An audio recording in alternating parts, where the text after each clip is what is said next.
On n'enchaîne pas la parole de Dieu, de Timothée 2.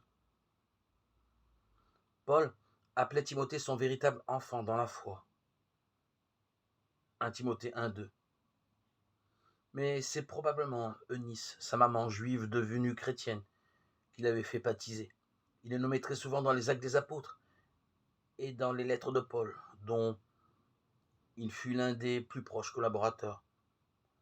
Leur rencontre date peut-être du premier voyage missionnaire de Paul et Barnabé en Asie mineure, la Turquie actuelle. En tout cas, c'est au cours du deuxième voyage que Paul décida de l'emmener avec lui dans ses missions. Plus tard, l'apôtre devait lui décerner le plus beau des compliments. Toi, tu m'as suivi avec empressement dans l'enseignement, la conduite, les projets, la foi, la patience, l'amour, la persévérance, les persécutions, les souffrances que j'ai connues à Antioche, à Iconium, à Lystre, de Timothée 3,10. Il était si proche de Paul qu'il était co-signataire de 6 de ses lettres.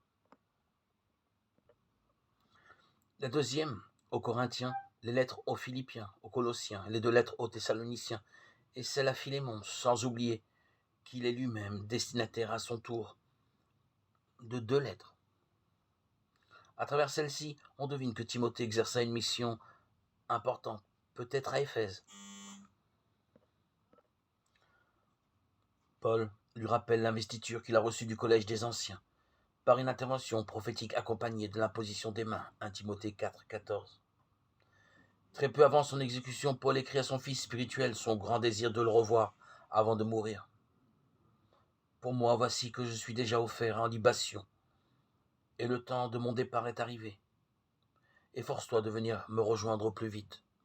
2 Timothée 4,6.